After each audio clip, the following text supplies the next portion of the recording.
It's October 13th, 1972. You're on a plane with friends, family, and teammates flying to a rugby tournament. Mid-flight, the pilots experience technical errors. Then suddenly your aircraft slams into a mountain face. The wings smash off, and the tail is gone. You are left in the fuselage that slides down a glacier. 12 friends die instantly. For you and the 33 other survivors, the horror has just begun. You are injured, stranded in a frozen wilderness with temperatures below freezing, with hardly any food or medical supplies and a fuselage for shelter. Death seems certain. You learn the rescue search is called off. No rescue is coming. Weeks turn to months. Faced with death, you and the other survivors make an unthinkable choice. Eat the dead to survive. What would you do? Learn about this incredible story of survival and how far people will go to stay alive. This is the story of Flight 571. The date is October 12th, 1972. A Fairchild aircraft sits on the runway in Montevideo, Uruguay. On board is the Old Christians Club rugby team. There are 19 players with their friends, their families, and some supporters. They are all headed to Santiago, Chile, for what is meant to be a friendly match. A total of 45 people are on the flight. 5 are the crew. 40 are passengers. Some are barely out of their teens. The atmosphere is light-excited and hopeful. But fate, as it often does, has other plans. The aircraft encounters heavy weather and is forced to stop overnight in Mendoza, Argentina. In the afternoon of October 13th, the pilots tried again. The flight finally takes off at 2:18 p.m. To avoid the tallest Andean peaks, the crew navigates a winding, U-shaped route. They pass through Planchon Pass. They believe they have cleared the mountains. They haven't. At approximately 3:30 p.m., the pilots begin their descent, but the aircraft is still deep inside the Andes. The pilots, unaware, have dropped the altitude. A jagged mountain ridge emerges from the clouds. It appears just seconds too late. The plane strikes the mountainside at high speed. The left wing is the first to go, then the right. The tail tears away violently. The fuselage, now the only part intact, becomes a missile. It rockets down a glacier at over 200 miles per hour. It slides more than 2,300 feet. Then it comes to a brutal halt. Inside, the fuselage is chaos. Seats are ripped from the floor. Bodies are crushed against steel. Bone-chilling screams echo across the mountains. 12 people are killed instantly. The cockpit is crumpled on impact. Pilot Julio Ferradas is impaled. Co-pilot Dante Lagurara is fatally injured. He remains trapped but conscious. The pain is excruciating. The remaining 33 survivors are left battered and broken.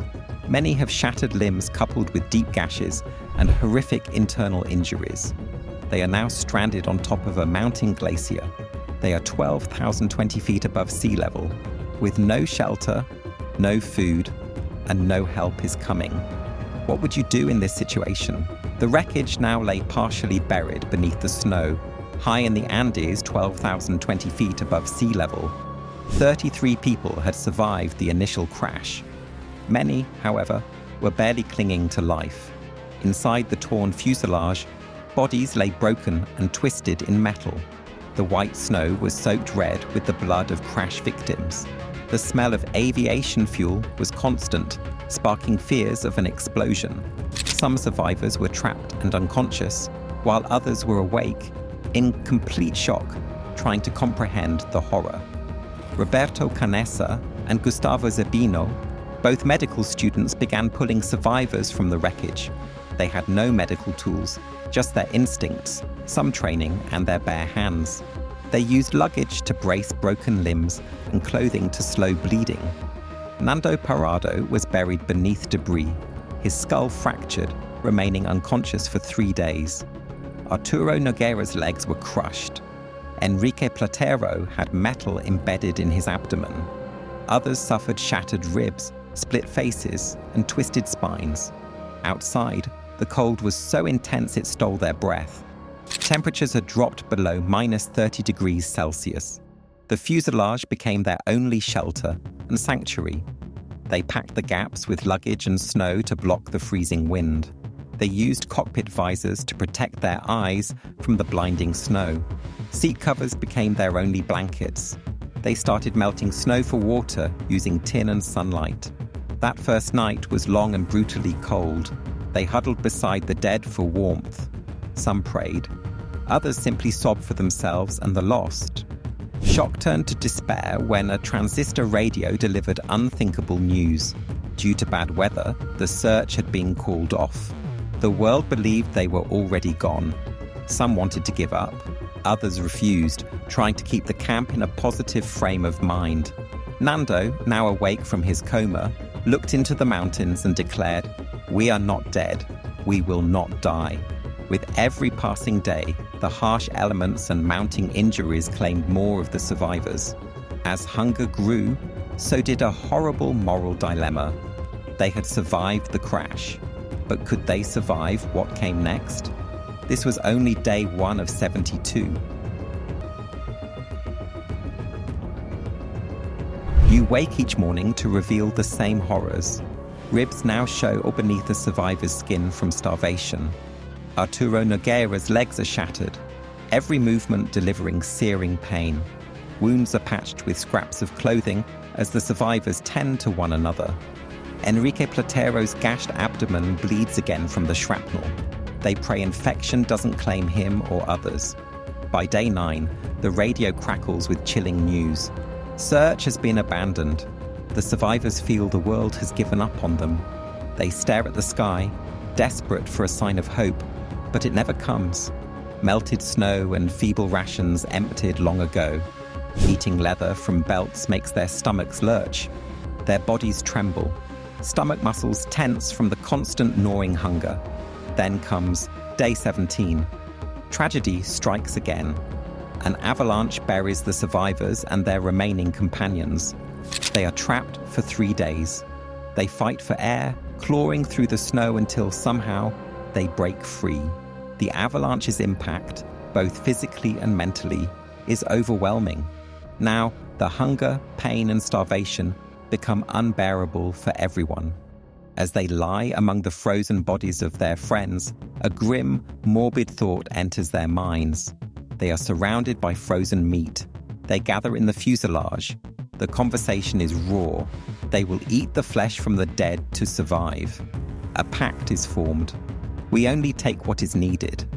Some refuse, disgusted by the thought, choosing instead to starve.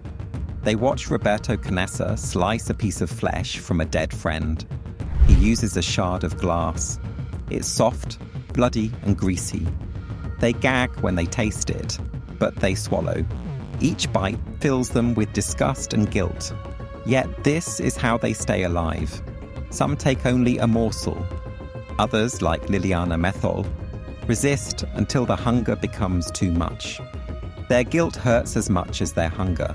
They hold hands and recite quiet prayers. They remember who these people were and understand that without them, they will die. Weeks blur into months. The group dwindles further. Infections and wounds claim more lives. Then, after months in the cold, snowy mountains, 3 courageous friends decide to make the dangerous journey for help. Approximately 2 months had passed. The survivors had endured a plane crash in the freezing mountains. They had eaten snow, leather, and human flesh. If they didn't do something drastic, they would certainly die. Nando Parrado, Roberto Canessa, and Antonio Vizintin made the brave decision to leave for help.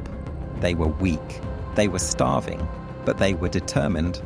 They gathered what little resources they had, a sleeping bag sewn from insulation and wire, human meat wrapped in cloth, and a homemade water container. They hugged the others goodbye.